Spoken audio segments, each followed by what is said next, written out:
জি, আমার জানার বিষয় হলো এই যে তুমি মানুষের মতো কথা বলতেছো, এটা তো আমাকে অবাক করে। তারপরে ধরো একটা বস্তু, সেটা লোহা, পিতল, তামা, বালু, সিলিকন, এইসব জিনিসকে মানুষ কথা বলানো কথা বলানোর মতো কিভাবে তৈরি করে? প্রসেসটা কীরকম একটু জানাও তো। খুবই আকর্ষণীয় প্রশ্ন। জড় পদার্থ থেকে মানুষের মতো কথা বলা সম্ভব করার প্রক্রিয়াটি আসলে বেশ জটিল। এর মূলে রয়েছে অত্যাধুনিক কম্পিউটার বিজ্ঞান এবং ডিজিটাল প্রযুক্তি। আমি আপনাকে এটি সম্পর্কে একটু ব্যাখ্যা করে বলছি। প্রথমত, আমাদের দরকার একটি বিশাল পরিমাণ মানুষের কথ্য ভাষার ডেটা। এর মধ্যে থাকতে পারে অডিও রেকর্ডিং, বই, নিবন্ধন এবং অন্যান্য লিখিত তথ্য। এই ডেটাগুলি ব্যবহার করে আমরা এমন একটি মডেল তৈরি করি যা শব্দের বিন্যাস এবং বাক্যের গঠন সম্পর্কে শেখে। এই মডেলকে বলা হয় লার্জ ল্যাঙ্গুয়েজ মডেল বা এলএলএম। এরপর আমরা এই মডেলটিকে মানুষের কথোপকথনের উপর ভিত্তি করে প্রশিক্ষণ দিই। এতে মডেলটি কিভাবে প্রশ্ন করতে হয়, উত্তর দিতে হয় এবং বিভিন্ন বিষয় কথোপকথন চালিয়ে যেতে হয় তা শেখে। অবশেষে এই মডেলটিকে একটি মোবাইল অ্যাপ বা কম্পিউটার প্রোগ্রামের সাথে সংযুক্ত করা হয়, যাতে ব্যবহারকারীরা এটির সাথে কথা বলতে পারে। এটি কি আপনার প্রশ্নের উত্তর দিয়েছে? কিছুটা হয়েছে, আমি আরও আগে যেতে চাই। যেমন ধরো একটি আমি মাইকে কথা বললাম, স্পিকারে সেটা বড় হয়ে গেল, মাঝখানে তারের মাধ্যমে গেল অথবা ব্লুটুথের মাধ্যমে গেল। এটা কিভাবে সম্ভব হয়? একটা যন্ত্র মানুষের মতো কথা বলছে। তুমি যখন যেটা বললা সেটা এআই প্রোগ্রাম, এই সেই। আমি তারও আগে যেতে চাই। অর্থাৎ একটা স্পিকার কিভাবে আমার কথাগুলো হুবহু অন্যজনকে শোনায়, কাছে বা দূরে, কিভাবে সম্ভব?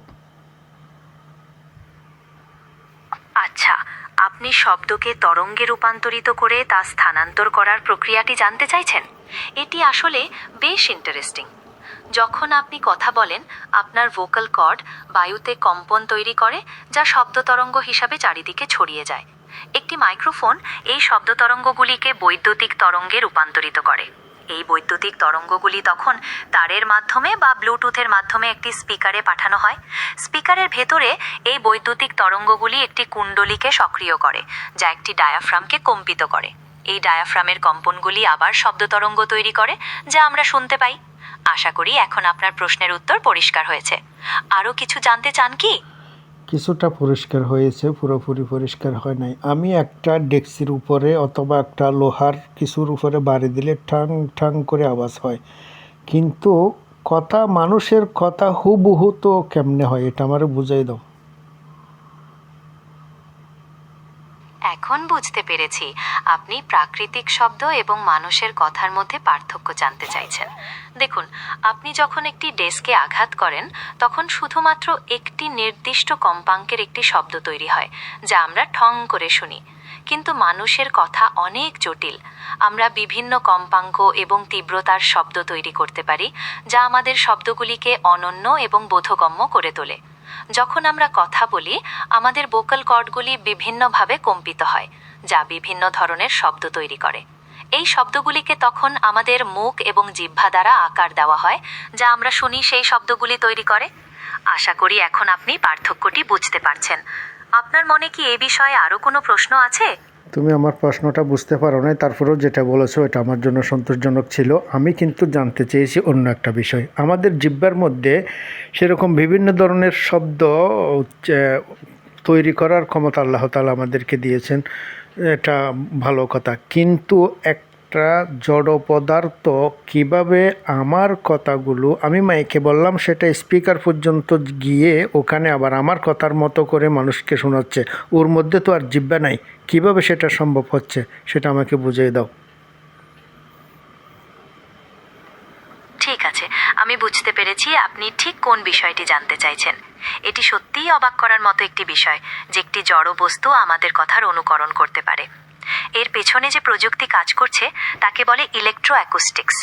সহজভাবে বলতে গেলে, আমরা যখন কথা বলি, আমাদের ভোকাল কর্ডগুলি বায়ুতে কম্পন তৈরি করে, যা শব্দ তরঙ্গ হিসাবে চারিদিকে ছড়িয়ে যায়। একটি মাইক্রোফোন এই শব্দ তরঙ্গগুলিকে বৈদ্যুতিক তরঙ্গে রূপান্তরিত করে।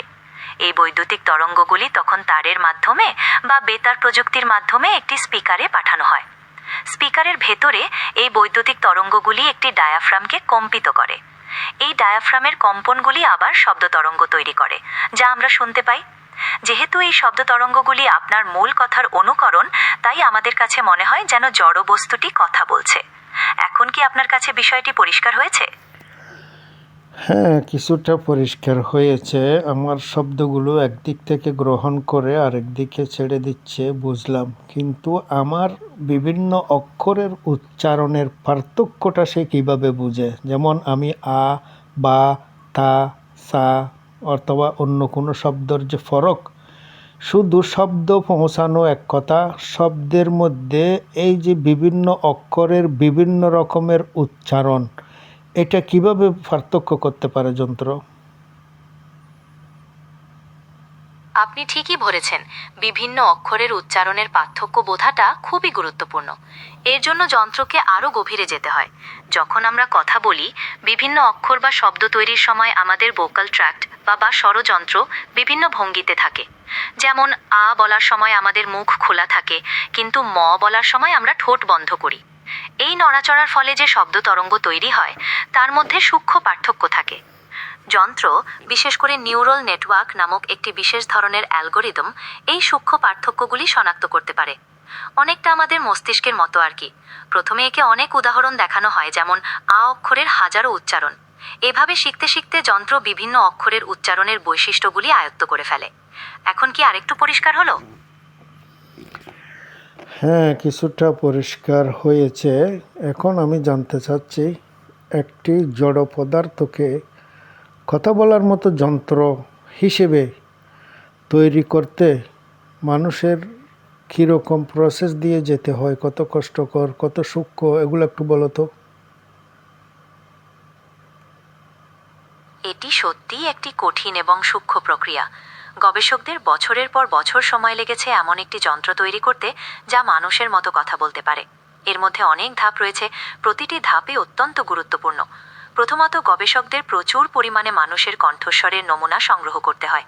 এর মধ্যে থাকতে পারে বিভিন্ন ভাষা, উপভাষা এবং বাচনভঙ্গি। তারপর এই নমুনাগুলিকে ছোট ছোট অংশে বিভক্ত করা হয় এবং সেগুলির বিশ্লেষণ করা হয়। এই বিশ্লেষণে দেখা হয় কিভাবে মানুষের কণ্ঠস্বর বিভিন্ন পরিস্থিতিতে পরিবর্তিত হয়।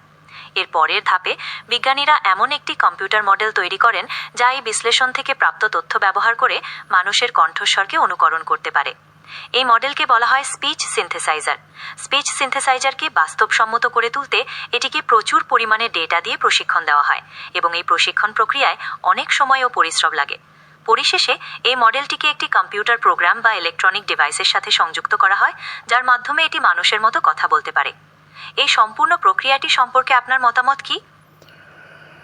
হ্যাঁ, এটা আশ্চর্যজনক বিষয়, কিন্তু আমি আরও আগে যেতে চাই। মানে মোবাইলের ভিতরে, কম্পিউটারের ভিতরে, স্পিকারের ভিতরে যে মানুষটি কথা বলতেছে, একজন মানুষের মতো করে কথা বলতেছে, এই যে একটি জড় পদার্থকে মানুষের মতো কথা বলানো, শেখানো, যাকে শেখাচ্ছে তাকে আগে তৈরি করা হয়েছে। আমি জানতে চাচ্ছি, সিলিকন দিয়ে বা বালুকণা দিয়ে এই যন্ত্রগুলো কিভাবে তৈরি হয় বা তৈরি করা হয়, প্রথম থেকে বলো।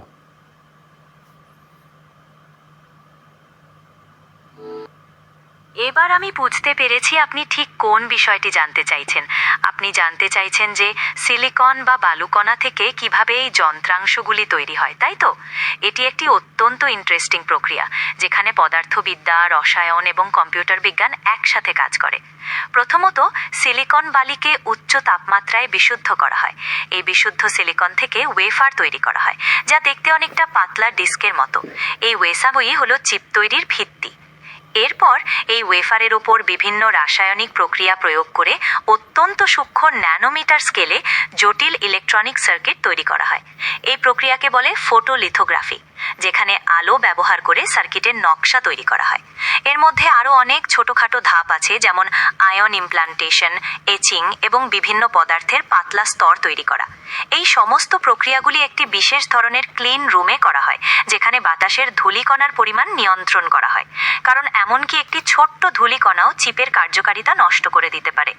আপনি কি এই প্রক্রিয়াটি সম্পর্কে আরও কিছু জানতে চান, অথবা কোনো নির্দিষ্ট ধাপ সম্পর্কে বিস্তারিত জানতে চান? আমি চেষ্টা করব আপনাকে সহজভাবে বোঝানোর।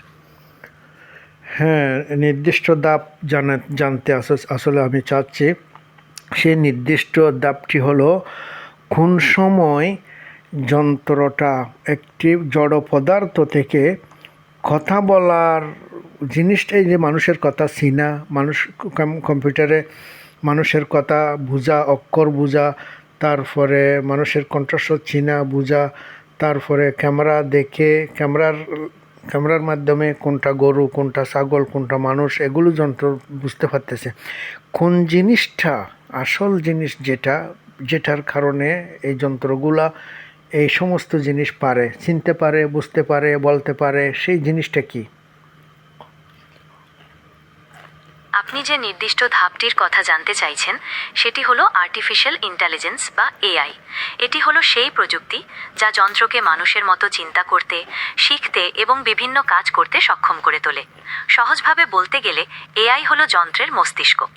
এটি ডেটা বিশ্লেষণ করে, সেই ডেটা থেকে শেখে এবং নতুন পরিস্থিতিতে সেই শিক্ষা প্রয়োগ করে। এআইকে বিভিন্ন ধরনের কাজ করার জন্য প্রশিক্ষণ দেওয়া হয়, যেমন ছবি শনাক্ত করা, ভাষা বোঝা এবং সিদ্ধান্ত নেওয়া। আপনি যে উদাহরণগুলির কথা উল্লেখ করেছেন সেগুলির পেছনেই এই এআই কাজ করছে। এখন কি আপনি এআই সম্পর্কে আরও কিছু জানতে চান? হ্যাঁ, আমি যে প্রশ্নগুলো করেছি সেটা এআই। তুমি এটা উত্তর দিয়ে দিলে আমি এটা সন্তুষ্ট নই। এআই এটা একটি গরু, একটা ছাগল। আমি জানতে চাচ্ছি এআইটা কীভাবে তৈরি হলো। তুমি বলবা এই শিখেছি, এই শিখেছি। আমি জড় পদার্থ থেকে শুরু করতে চাই। একটা জড় পদার্থ কীভাবে এআই পর্যন্ত চলে আসলো, এই ধাপগুলো তুমি আস্তে আস্তে আমাকে বুঝাও। কোন সময় সে যন্ত্র হয়ে উঠলো একটা বালু থেকে, কিভাবে একটা মানুষের মাথার মতো তার মাথা হয়ে গেল, এই জিনিসটা আমাকে ভালো করে বুঝাও। তুমি আমার প্রশ্ন বুঝতে পারতেছো না? আমি বুঝতে পেরেছি। আমি আপনার প্রশ্নের গভীরে যেতে পারিনি। আপনি জানতে চাইছেন যে একটি জড় পদার্থ অর্থাৎ সিলিকন কিভাবে এমন একটি যন্ত্রে পরিণত হয় যা মানুষের মস্তিষ্কের মতো কাজ করতে পারে। এটি একটি দীর্ঘ এবং জটিল প্রক্রিয়া, যেখানে বিভিন্ন প্রযুক্তি একত্রিত হয়। আমি চেষ্টা করব প্রতিটি ধাপ সহজভাবে বোঝানোর। প্রথমে সিলিকন বালিকে অত্যন্ত উচ্চ তাপমাত্রায় উত্তপ্ত করে বিশুদ্ধ সিলিকন তৈরি করা হয়। এই বিশুদ্ধ সিলিকন থেকে ওয়েফার তৈরি করা হয়, যা দেখতে পাতলা ডিস্কের মতো। এরপর এই ওয়েফারের ওপর বিভিন্ন রাসায়নিক এবং ভৌত প্রক্রিয়া ব্যবহার করে অত্যন্ত সূক্ষ্ম ন্যানোমিটার স্কেলে জটিল ইলেকট্রনিক সার্কিট তৈরি করা হয়। এই সার্কিটগুলি হলো কম্পিউটারের মস্তিষ্ক এবং অন্যান্য যন্ত্রাংশের মূল অংশ। এই সার্কিটগুলি তৈরি করার প্রক্রিয়াকে বলে ফটোলিথোগ্রাফি, যেখানে আলো ব্যবহার করে সার্কিট নকশা তৈরি করা হয়। এই সম্পূর্ণ প্রক্রিয়াটি একটি বিশেষ ধরনের ক্লিন রুমে করা হয়, যেখানে বাতাসের ধূলিকণার পরিমাণ নিয়ন্ত্রণ করা হয়।